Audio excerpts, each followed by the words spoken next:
صوبہ خیبر پختونخوا کا تیسرا بڑا ضلع مانسہرہ قدرتی و مدنیات، جنگلات، پہاڑی سلسلوں، آبشاروں، جھیلوں تا حد نگاہ میدانی علاقوں سے مالا مال ہے۔ ملک کے فطرتی حسن کو دیکھنے ہر سال لاکھوں کی تعداد میں سیاح اندرون و بیرون ملک سے کھنچے چلے آتے ہیں۔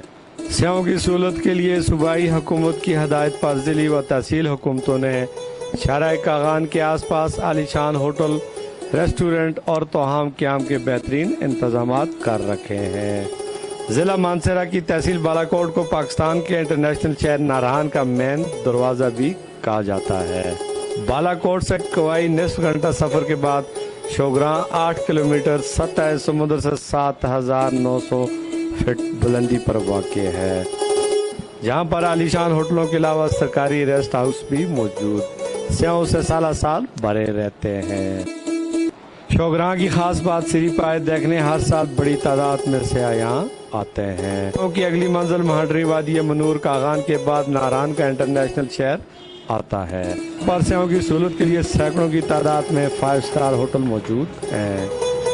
نارہان سے جھیل سیف الملوک کا فاصلہ 8 کلومیٹر جیپ کے ذریعے سفر طے کیا جاتا ہے۔ نارہان کے بعد بٹا کنڈی، بوڑھاوئی، جل کھڈ، جہاں سے ایک سڑک آزاد کشمیر کیل سیکٹر کو جاتی ہے۔ جل کھڈ سے بیسل 3 کلومیٹر اور 2 کلومیٹر کے فاصلے پر جھیل لولو سر، بابو سر ٹاپ اور گٹی داس وسیع و عریض میدان ضلع مانسہرہ کی آخری حدود کہلاتے ہیں۔ ضلع مانسہرہ نارہان سیاحوں کے لیے 22 اپریل سے لے کر دسمبر تک ہر قسم کی ٹریفک کے لیے کھلا رہتا ہے۔ قدرتی حسن و مدنیات سے مالا مال یہ خطہ قدرت کی انمول فیاضیوں کا شاہکار کہلاتا ہے۔ اندازے کے مطابق سیاحوں کی تعداد میں ہر سال اضافہ ہوتا دکھائی دیتا ہے۔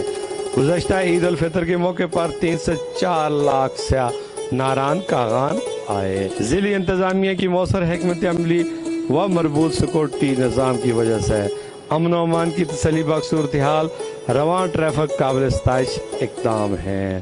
سیاحت کے فروغ میں مزید بہتری کی گنجائش بھی موجود ہے۔